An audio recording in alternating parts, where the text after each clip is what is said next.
Bienvenidos una vez más a su programa Escápate, donde hablamos sobre la vida y su destino, transmitiendo, grabando desde el Seminario Diocesano de Guadalajara.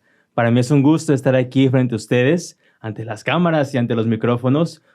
Siendo la primera vez que coordino uno de estos programas, me han invitado y con mucho gusto he aceptado esta encomienda. Y en este programa, bueno, vamos a tratar algunos temas un poquito, podría decir, delicados y un poquito fuertes. Pero bueno, no quisiera adelantarme a esto. Primero quisiera presentar a quienes nos acompañan. De este lado tenemos a Rodrigo Romero, que ustedes seguramente ya lo conocen por todos los demás programas, que ha coordinado y que ha estado colaborando. Muchas gracias, Rodrigo, por invitarme. ¿Cómo estás? La verdad, muy contento, Jairo. Se siente diferente estar sentado de este lado, ¿no? Claro. Como que se siente padre, la verdad, como un poquito menos de, vamos a decir, de presión quizá, como los nerviositos. Pero muy contento, realmente. Bienvenido a tu primera coordinación de un podcast. Bienvenido y pues es el primero de muchos, seguramente. Gracias. Espero. Y gracias por la invitación. Muy bien. Y de este lado quisiera presentarles de una manera muy formal, pero también muy cariñosa, a Dominic Kustra, nuestro invitado tan especial, que quisiera que él mismo se presentara. No quisiera yo adelantarme, sino que él pudiera presentarse. Adelante. Pues de verdad, muchísimas gracias por invitarme a este podcast, a este programa, lo vamos a llamar así. Para mí siempre, de verdad, es un placer porque cada programa, cada podcast es una oportunidad de dar un testimonio, ¿no? Claro. De dar un testimonio. Yo creo que hoy vamos a dar un testimonio de la Iglesia, de lo que está haciendo la Iglesia en algunas partes del mundo, donde realmente hay conflictos militares, donde la gente está sufriendo. Y gracias de verdad por invitarme a participar. Quiero decirles que Dominic es polaco, entonces pues es una gran dicha que esté en medio de nosotros, que haya venido hasta el seminario para poder presentarnos este tema, ¿verdad? Y bueno, antes de entrar en sí, quisiera solamente presentar en nuestras redes sociales. Nos pueden encontrar en Spotify, como seguramente están escuchando, como el podcast Escápate, a través de YouTube, que también se transmite este programa, como Seminario Diocesano de Guadalajara, en Facebook de igual forma, Seminario Diocesano de Guadalajara, y en Instagram, seminario.guadalajara.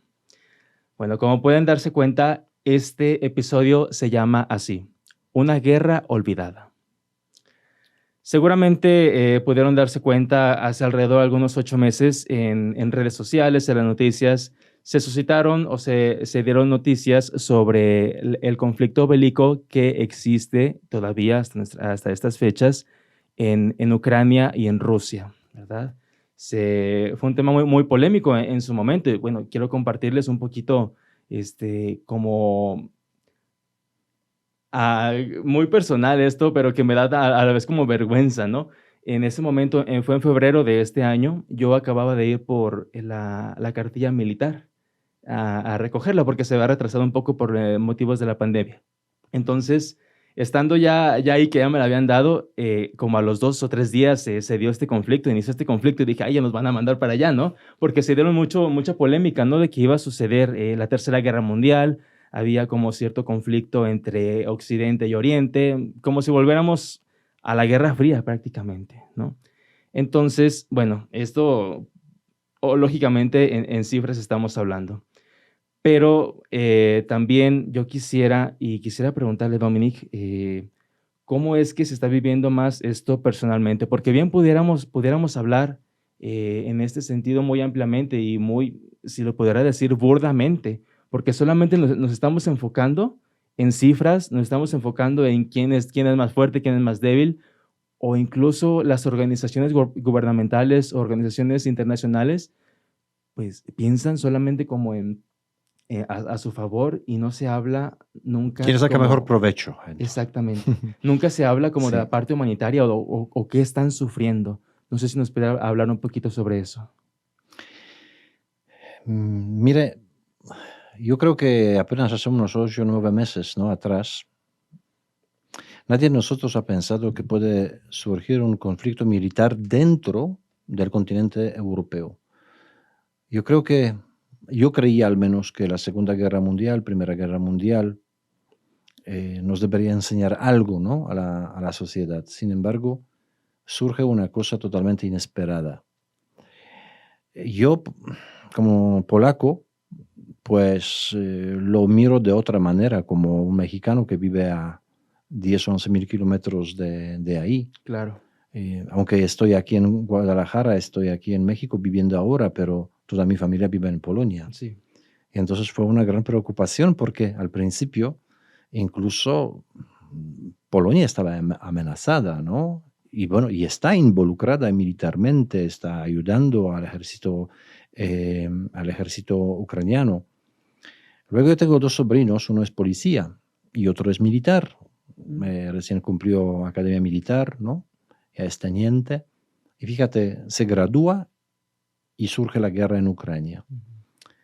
Y yo la primera vez que hablé con mi sobrino, le veía en su voz, veía gran preocupación, de verdad, gran preocupación de lo que puede pasar dentro de unos días o unas semanas. Lo mismo con el que él es policía, ¿no? Porque también la policía estaba involucrada en la orden de proteger y de alguna manera estabilizar la situación con millones de ucranianos que llegaron a Polonia, que es otro tema que vamos a tratar también, ¿no? Pero fue una sorpresa, una sorpresa que chocó a muchos, pero yo automáticamente como me enfoqué más en lo que decías tú, las personas. Claro. Es una cosa hablar de una guerra como un dato, como un hecho periodístico, y otra cosa es hablar de las personas, porque yo he trabajado en Ucrania, he viajado a Ucrania, yo conozco ucranianos.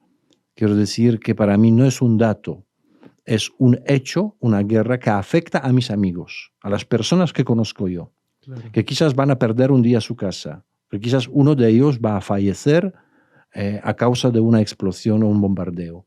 Entonces miras la guerra de otra perspectiva. Ya no es un dato, ya no es una simple curiosidad, sino es algo personal, porque involucra a las personas a quien quieres tú, a quien amas. Claro. Como fueron parte de la familia, ¿no? Y bueno, como ustedes saben, cada episodio, cada programa partimos de una frase. Y hoy quisiera compartirles esta frase de Pablo VI. Él decía, la paz la paz no se reduce a una ausencia de guerra, fruto del equilibrio siempre precario de las fuerzas.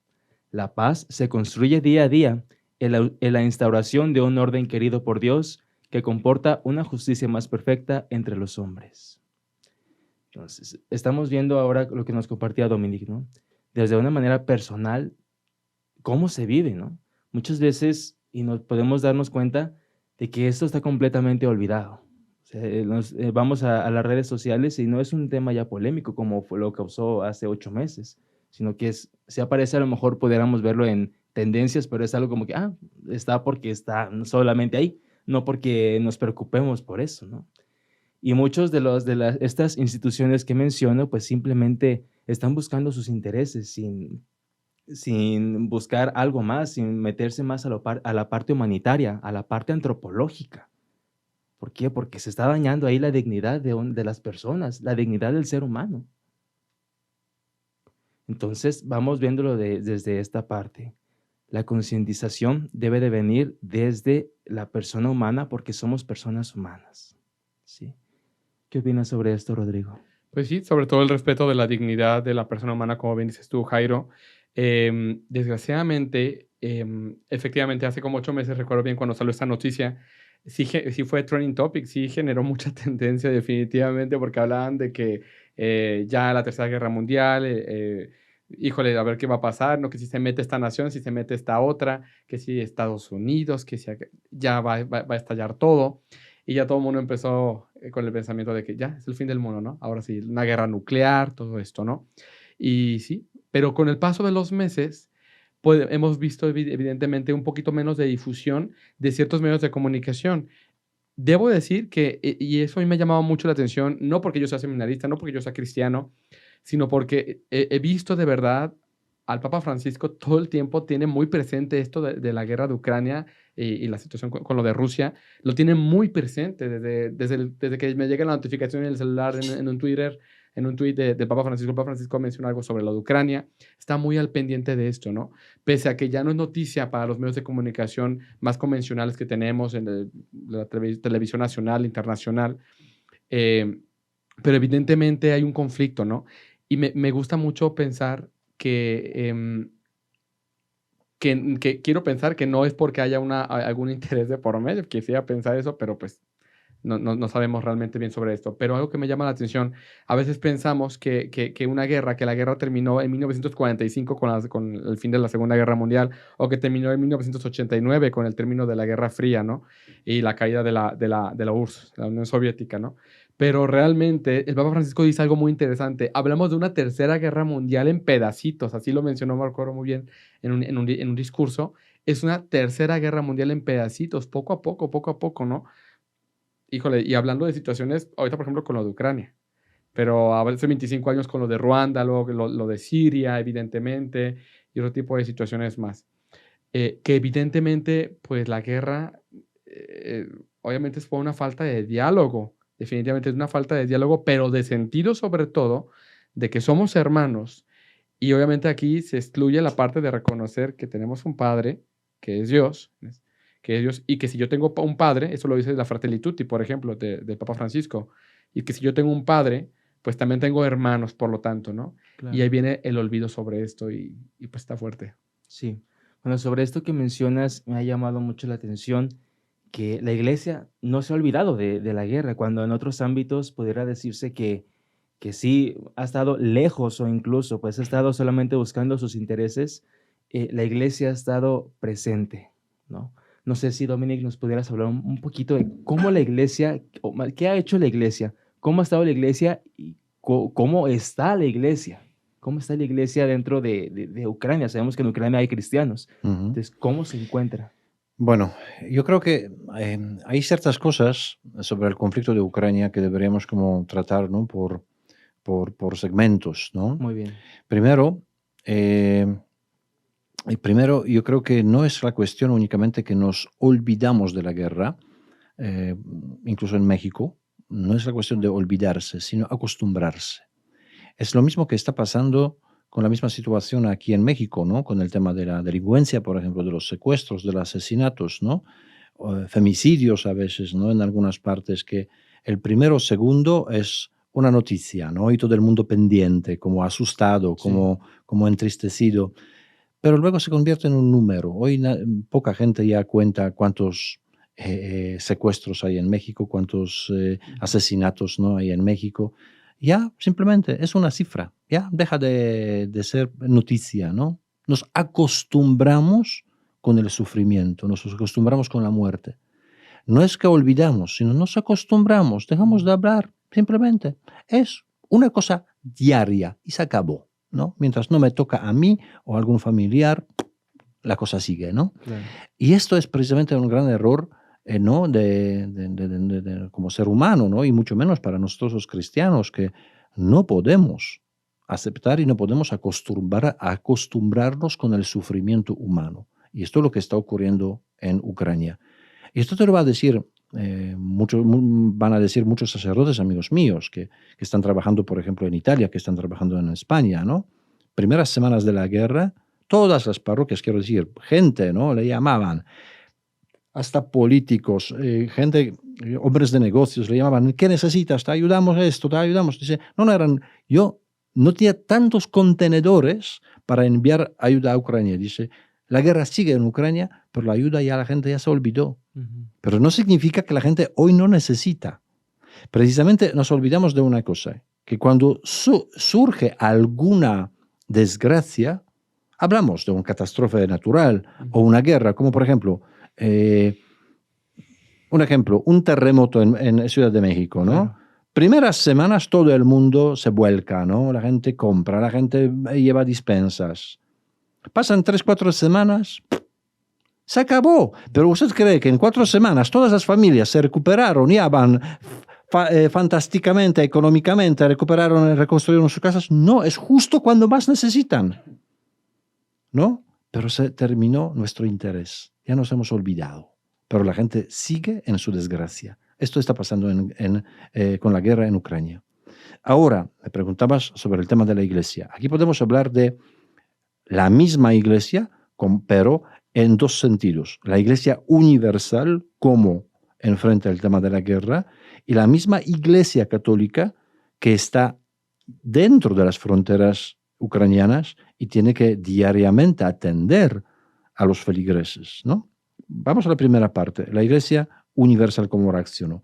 Pues Rodrigo ha mencionado, el Papa Francisco muchísimas veces en Ángelus pide las oraciones, llama, ¿no?, por la paz, pide el diálogo. El Papa no puede hacer más, pide, ¿no?, que no se olvide este conflicto, que se acabe este conflicto que causa tanta muerte, tanto sufrimiento.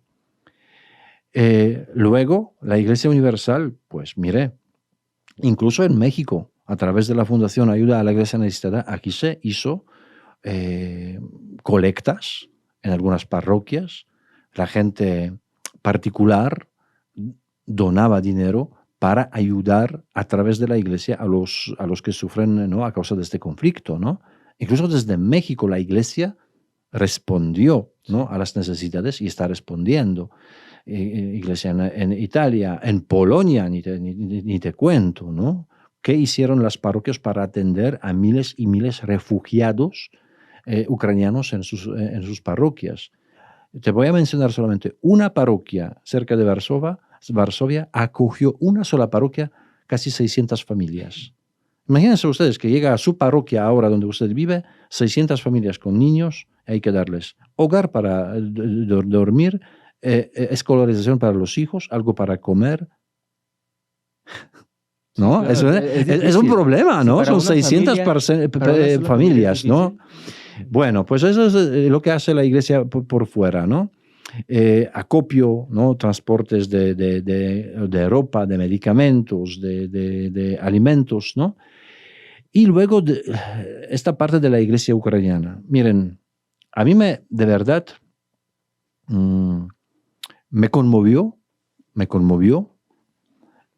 porque cuando empezó la guerra, pues ustedes saben que los sacerdotes siempre tienen como una cierta oportunidad, ¿no?, de abandonar el país, por ejemplo, porque son congregaciones religiosas que pueden salir a otras casas, ¿no? Sacerdote hasta puede sentir el apoyo, ¿no?, de alguien de fuera, de algunas familias o de la misma iglesia. Quiero decir, muchos sacerdotes de Ucrania, cuando se empieza la guerra, podrían decir, chao, me voy, no voy a arriesgar mi vida. Les voy a preguntar, ¿saben ustedes cuántos sacerdotes abandonaron Ucrania al principio del conflicto? No, bueno, no. Ni uno solo. Ni uno solo. Esto es real. Okay. Voy a decir más. Había sacerdotes en Ucrania o en Italia, perdón, en España o en Italia, sí, que llevaban parroquias para los ucranianos y cuando se empezó el conflicto regresaron a Ucrania para atender a las personas que necesitaban. Por ejemplo, el padre Yuri, creo que se llamaba, ¿no? Si ustedes han viajado alguna vez en Barcelona, en la Rambla hay una iglesia al final, casi llegando al puerto, que se llama Santa Mónica. Él era párroco de la iglesia de Santa Mónica, ucraniano. Uh-huh. Es sacerdote, pero antes del seminario hizo, como se llama, la carrera para ser paramédico, ¿no? Uh-huh. Se empieza la guerra, el tercer día manda el mensaje al grupo de los sacerdotes, dice, chicos, saludos desde Ucrania, ya estoy en Ucrania. Y como sacerdote, cumple su misión como sacerdote atendiendo espiritualmente a veces moribundos, pero como paramédico también está ayudando a los médicos a este cuerpo, ¿no?, de salud. Pues fíjense que hasta este punto, ¿no?, los sacerdotes respondieron automáticamente, no abandonaron, las religiosas no abandonaron el país, sino automáticamente, ¿no?, como hicieron una infraestructura para atender a las personas más necesitadas. Las iglesias se convirtieron en comedores sociales. Las catacumbas de las iglesias, como sótanos de las iglesias, como refugios antibombas, ¿no? Es impresionante lo que hacía la iglesia, claro. Impresionante. Y yo los puedo demostrar, incluso con las fotos, con los videos que recibimos de ahí, como la fundación que la Iglesia respondió de una forma muy, muy concreta a las necesidades de las personas, de familias enteras que han perdido todo. Ok, bueno, ya ahorita que nos encontramos en esta parte, nosotros que somos seminaristas, híjole, siento como un nudo hasta la garganta el darme cuenta, el poder conocer estas cosas, los testimonios tan impactantes que hay, ¿no? Entonces, ahora vámonos viendo desde este sentido. No podemos nunca olvidarnos de que somos hermanos, ya lo mencionaba Rodrigo. Pero en este sentido, no porque sea alguna situación filantrópica, alguna situación altruista, sino porque en los hermanos que están sufriendo vemos el rostro de Cristo. Eso nunca debemos dejarlo de lado porque somos cristianos. No, nunca podemos dejar de ver el rostro de Cristo en el hermano que sufre. Y yo creo que la iglesia, yo creo que los sacerdotes vieron eso. Y qué gran testimonio están dando, al menos en lo personal, que ahorita nos lo estaba contando. Híjole, sí sentí como hasta un nudo en la garganta el darme cuenta de cómo esta situación que es tan actual, pues no deja nunca de dar esos testimonios tan grandes de vida. Y en este sentido también no quisiera tampoco que lo dejáramos de lado, no olvidarnos, ya lo decía Dominic, sino que nos acostumbráramos al dolor. No podemos acostumbrarnos al dolor. Y creo que una de las grandes, no me acuerdo quién decía que el más grande pecado del siglo XXI es la indiferencia. Entonces, ¿cómo no podemos hacernos indiferentes ante esta situación? Sí, además que, miren, mencionamos hoy, quizás hablamos de este mismo conflicto, ¿no? Entre Rusia y Ucrania. Yo, muchas veces cuando me entrevistan aquí, me preguntan, y bueno, ¿y la causa del conflicto, no? ¿Y quién es el culpable? ¿Y la Rusia? No lo sé. ¿Y la Rusia? Miren, este es el tema para los políticos, para los analistas de geopolítica, sí, claro. Para los militares, ¿no? Yo creo que para nosotros, para los cristianos, para la Iglesia, estas cosas no es que dejan de ser importantes, sino que no somos expertos y no nos interesa averiguarlo. A nosotros nos interesa la situación actual de miles y miles de familias que están sufriendo, ¿no? Por otra parte, porque miren, yo creo que nos concentramos también, ¿no?, en esta ayuda, como has dicho, humanitaria, incluso en el sentido cristiano, ¿no? Como ver el rostro de Cristo en la persona que sufre, ¿no? Para unos es altruismo o solidaridad, para nosotros es caridad y misericordia hacia esas personas, ¿no? Pero muchas veces nos concentramos únicamente a esta ayuda material, quiero decir, ¿qué van a comer? Falta agua, no tienen electricidad, falta ropa, faltan medicamentos. Pero también hay una cosa que muchas veces olvidamos hablando de las personas necesitadas. Necesitan atención espiritual y psicológica. No solamente, a veces pensamos solamente en cómo satisfacer el cuerpo, ¿no? Las necesidades del cuerpo. Claro. No, pero detrás de este sufrimiento de pérdida de un ser querido, por ejemplo, hay un trauma profundo, a veces hasta conflicto espiritual. Los sacerdotes, los religiosos o las religiosas que están en Ucrania no únicamente son, repito, como voluntarios, ¿no?, de una ONG que cocinan y dan comidita caliente y reparten café en las estaciones del tren, ¿no? No es solamente esto. A veces esto es mucho más fácil que simplemente sentarse al lado de la persona que ha perdido ayer a su marido en la guerra y darle 30 minutos de su tiempo. A veces sin decir nada, solamente escuchar, abrazar y escuchar el llanto. Claro. Luego, esta atención espiritual, la Eucaristía, llevar la Eucaristía. Estar en una estación de metro donde la gente se refugia día y noche a veces, ¿no? Estar ahí y decir, nos levantemos, pongan las velitas y rezamos un Padre Nuestro. Esto para la gente es una fuerza que no se ni pueden imaginar.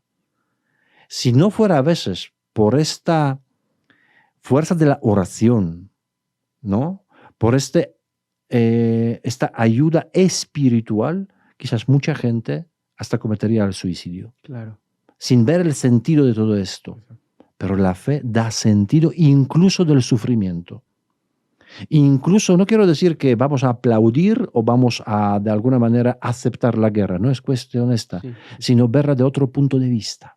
Que incluso Dios puede sacar lo mejor, incluso del sacrificio, del sufrimiento. Claro. ¿No? Del mal que saque lo mejor. El del mal. Él no lo provoca. Es que si nos concentramos solamente en la guerra, pues al final no ves esperanza, no ves salida. Y solamente digo, cerrarse, suicidarse o lo que sea. No. La fe, y a través de la fe, lógicamente, el mismo Jesucristo llena nuestro corazón de esperanza, claro, de ver el futuro con colores, porque incluso este sufrimiento puede llevar a una gloria, ¿no? Entonces, el papel de la Iglesia, repito, es como doble. Ayuda humanitaria, ayuda económica, ayuda social, pero especialmente, y lo principal hasta diría yo, este acompañamiento espiritual. Poner Dios en medio de este conflicto. Mostrar su misericordia, su amor a pesar de lo que está pasando. Es complicado, esto es complicado, ¿no? Sí, claro, claro. Pero es posible. Yo creo que mucha gente sobrevive y todavía tiene ánimo para seguir adelante gracias a la comunión que recibe todos los días. Claro, incluso nosotros lo podemos ver, no sé, Rodrigo, si te ha tocado en algún apostolado, que incluso solamente ir con las personas y escucharlas es algo que los conforta. De verdad que los conforta. Algo, creo que como lo que el Papa Francisco hablaba sobre esa pastoral de la escucha, ¿no? A veces no siempre tenemos que tener palabras para la otra persona, porque a veces podemos caer en esa falta de humildad de decir, es que yo tengo que tener siempre una palabra, dar palabras a los demás, ¿no? A veces solamente es guardar silencio y escuchar. Y es lo que decía Dominic. Es solamente escuchar a veces el dolor, el sufrimiento de una persona. Y desde luego esta parte, ahorita me acordé mucho de Viktor Frankl, este famoso psiquiatra austriaco, si no me equivoco, que le tocó vivir la parte del Holocausto en la Segunda Guerra Mundial. Híjole. Y pienso un poco en él, en esta parte de darle sentido al sufrimiento, ¿no? Pero necesita, obviamente, una persona que acaba de perder a su esposo, una persona que acaba de perder a sus hijos en una bomba, una balacera, no sé, sobre todo lo que está ocurriendo allá en Ucrania, ¿no? Y en otras partes del mundo, vaya. Pero que alguien que le pueda dar sentido a ese sufrimiento, precisamente, o sea, y ese sentido de la fe, precisamente. Y como bien decía este Dominic, pues no solamente es la parte de la ayuda humanitaria, que es necesaria, claro, o sea, sí es necesaria, es importante, pero viene la parte de dar el sentido en la parte desde el ámbito de la fe, ¿no? Desde luego, en el aspecto, por ejemplo, mencionaba Dominic una parte sobre la parte política, ¿no? Que evidentemente no vamos a profundizar nosotros, no somos analistas políticos en este caso, pero el Papa Francisco mencionaba hace poquito, decía, cuestionaba el término de guerra justa, porque así a veces se puede llegar a utilizar ese término, guerra justa, es una guerra justa, ¿no? Y él decía, yo creo que hay que repensar ese término, ¿no? Hay que repensar ese término, porque ninguna guerra es justa definitivamente, ¿no? Y a veces se piensa que en base a ayudar, por ejemplo, al pueblo de Ucrania como están en estos momentos, quizá el mundo piensa que el que salga una transnacional de café de Rusia, ¿verdad? Ya es una forma de ayudar a la guerra. Ya estamos ayudando entonces, ¿no? No voy a decir la marca del café, ¿verdad? Claro. Que por ahí más o menos ya lo podemos imaginar. Que salga de allí y es mi forma de apoyar y de solidarizarme, ¿no? No, la solidaridad va más allá todavía de eso, porque obviamente pues, hay intereses de otro tipo allí también, independientemente también de la parte del tráfico de armas, etcétera, etcétera, ¿no? Pero es esto, y me quedo mucho con lo que estaba diciendo Dominic ahorita. La iglesia no se olvida de la guerra. O sea, la iglesia no se olvida de la guerra no por recordarte que hay una guerra, no. Sino que sé que allí es donde hay hermanos necesitados que necesitan de mí y es parte de mi misión, vaya, es parte de esta misión. Muy bien. Bueno, para ir aterrizando ya un poquito este tema, sabemos, Dominic, que trabajas en un apostolado muy bello, internacional, de hecho, y quisiera que nos pudieras concretizar qué cosas como mexicanos, como tapatíos o quien nos escuche, qué cosa podemos hacer para ayudar a estos hermanos que nos necesitan. Siempre, aunque parece paradójico, ¿no? Y quiso alguien decir, están exagerando porque es el podcast del seminario, pues siempre tienen que decirlo. No, sí. Es que no es así. No. Es que la oración es lo más fuerte. Claro. Es que, en serio, si supiéramos el poder de la oración, de verdad no les levantaríamos de las rodillas. Y yo creo que hay que rezar mucho por la paz mundial, no solamente por la paz en Ucrania, porque hoy nos concentramos en Ucrania, pero actualmente hay más de 60 conflictos militares en todo el mundo. Claro. Y Ucrania se habla más porque, como ha dicho Rodrigo, como has mencionado tú, porque hay intereses, porque son como bloques, ¿no? Sí, claro. Europa contra no lo sé qué, no lo sé cuántas, potencias mundiales, etc. Pero no, hay conflictos muy fuertes en otras partes del mundo, olvidados, silenciados, ¿no? Entonces tenemos que rezar por la paz. Y creo que la segunda parte, la paz, se construye desde el ámbito más cercano, quiero decir, desde mí mismo. Mi paz interior, en la paz en mi familia, en mi vecindario, el paz en mi comunidad, en el seminario. ¿Cómo yo puedo exigir que la paz en Ucrania, ¿no? Y en Rusia o lo que sea, si estoy en conflicto permanente con mi hermano del cuarto, ¿no? O de otro cuarto, en guerra prácticamente a veces, en odio, ¿no? Claro. No, tenemos que construir la paz primero donde vivimos, ¿no? Y hay una frase que me ha gustado mucho, no sé quién la ha dicho, pero alguien ¿no? decía uno de los memes, ¿no? que Sí. circulan por las redes sociales, que decía que millones de jóvenes, ¿no? Piden limpiar la planeta, quieren limpiar la planeta, ¿no? Pero millones de sus padres lo único que piden es que limpien su cuarto, ¿no? Y precisamente es esto. A veces queremos paz mundial, ¿no? Pero comencemos por nuestro cuarto, por nuestro ámbito del grupo, del seminario, de la familia, ¿no? Construyendo la paz, construyendo la paz, poniendo el amor, poniendo alegría, no odio, sino tolerancia entre nosotros mismos. Y así construimos poco a poco, damos un pequeño granito de nuestra parte para construir precisamente esta paz mundial. Claro. Pues esta es tarea de todos, no solamente de unos cuantos o de aquellos que están involucrados en aquellos conflictos o los que se encuentran geográficamente allá, sino que es realmente de todos, ¿verdad? Rodrigo, ¿con qué te quedas? Pues con lo que empezamos casi. ¿Que quieres más café, Dominic? No. ¿Cómo? Digo, nos quedamos con el café. Nos quedamos con el café. Precisamente con eso, ¿no? Realmente la paz la podemos construir desde lo más sencillo, desde lo más ordinario, algo que tiene relación obviamente con el tema de la santidad, ¿no? Que San José María Escrivá de Balaguer hablaba, ¿no? O sea, la santidad en lo ordinario de la vida. O sea, no tenemos que hacer cosas extraordinarias desde lo que precisamente mencionabas, ¿no? O sea, lo más simple y elemental que favorezca un vínculo de paz, de armonía, de tranquilidad. Creo que Madre Teresa decía, ¿no? Que la paz comienza con una sonrisa. Exacto, Claro. o sea, con una sonrisa. Y no hay que irnos tan lejos para darnos cuenta que a veces somos un tanto hostiles entre nosotros mismos. Empiezo por mí mismo, vaya. Y pues es parte de reflexionar, ¿no? Obviamente estoy de acuerdo, la parte de la oración es muy esencial, ¿no? Si bien Escápate no solamente está dirigido para católicos, para cristianos, también está dirigido para personas de otros credos, incluso para personas que evidentemente, que a lo mejor no practican algún credo, que no tienen alguna religión, pero es precisamente la parte de cuestionarnos sobre aquello que nos sostiene, que nos fortalece y que le da sentido a lo que vivimos, ¿no? Definitivamente me quedo con la parte de no ser indiferentes ante el dolor y el sufrimiento humano, se esté donde esté, en Ucrania, en allá, en acá, aquí mismo, en la ciudad, no ser indiferentes, no pasar nada más de largo, porque el Señor no pasa de largo, Él se queda, o sea, Él permanece como tal, ¿no? Yo me quedo con eso y bueno, es todo. Muy bien. Dominic, de este lado, ¿con qué nos quedamos o qué puede concluir de esto que hemos platicado? Pues yo me quedo simplemente, ¿no? Con esto que ya lo decía.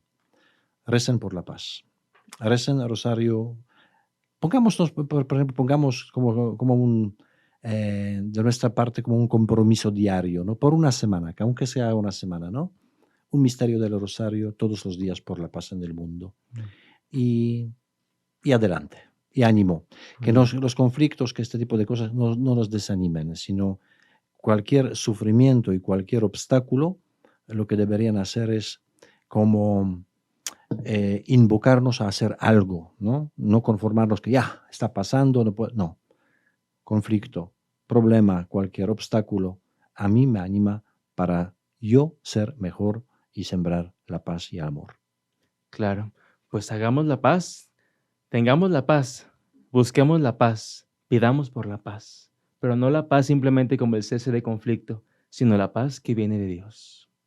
Yo creo que esto es la parte más importante, siempre estar en contacto con aquel que nos ha creado, viéndolo desde ese punto de vista. Si lo quieren ver desde otro punto de vista, pues generar aquella paz que hace que todos estemos bien, buscar el bien para todos. Humanitaria. La paz humanitaria, la paz, muy filosóficamente hablando, que antropológica, ¿no? Que tiene que estar en cada persona. Pues les agradezco, Dominic, gracias por estar con nosotros, por compartirnos pues, parte de tu testimonio, prácticamente, porque estuviste muy cercana en ese sentido en estos conflictos. Gracias, Rodrigo, por acompañarnos, por dar también estas palabras, este testimonio, ¿verdad? Yo soy Jairo Honorio León Villa, seminarista. Les agradezco mucho que nos hayan acompañado y nos vemos en la próxima emisión.